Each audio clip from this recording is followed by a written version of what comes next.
baada ya mateso, utumwa wa muda mrefu kama Afrika tuliopitia, Afrika tulijenga mitazamo na imani na falsafa mbalimbali.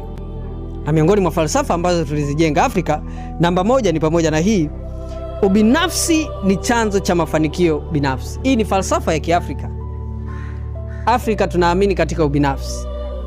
Ndio maana hata ukiona mchungaji akipata kanisa anatamani liwe la kwake, aweke picha yake kubwa pale mbele, madhabahu anaiprotect, usiguse madhabahu, Bwana ameniambia. Kwa hiyo Afrika ni don't touch this. Maana yake atakuandaa kanisa lake, haliandai kuwa na wahubiri wengi, natakiwa yeye ndo asimame kama hivi, aseme nao hapa ni pa kwangu. Hasa ile hali ya ubinafsi, akiwa na magari, akiwa na majumba makubwa. Kwa hiyo ile ndio falsafa ambayo anaamini katika ubinafsi. Yani anaamini hapo ndipo yuko salama.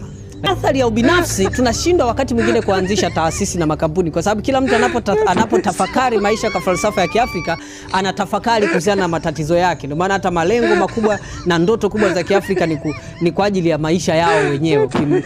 Kamata watu 100 ukakaa nao, malengo yake ni anasema nataka niwe na nyumba kali, ni siku moja nitatembelea gari kali, lakini hasemi nataka nifanye jambo fulani litakalosaidia wengine.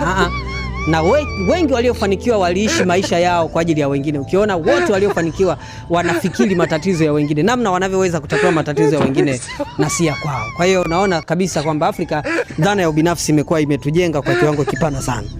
Lakini namba 2, tunaamini hakuna mafanikio pasipo mateso.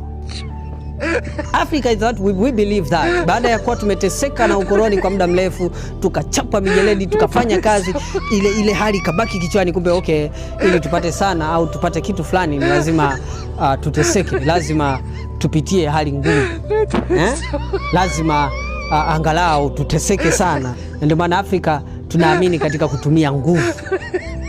Tunaamini kazi kubwa ni nguvu kubwa. Ndio maana leo ukimuita fundi, bwana, gari yangu imeharibika, haiwaki. Fundi akaja akafungua bonnet kwanza, akafunga, akasema hebu washa, akawasha gari kidogo, akalisikiliza, then akasema okay, hakuna shida, akafungua tu bonnet, akarekebisha tu kama dakika 2, akafunga, afa akakwambia F70. Anasema F70 tu dakika 2. Yani kufungua tu nati hapo na kurudishia ni F70.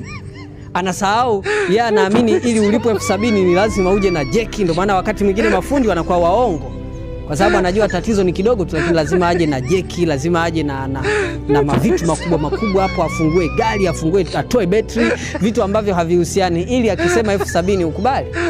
Kwa nini? Kwa sababu tunaamini mafanikio ni mateso, kwamba ili umpe hiyo F70 ni lazima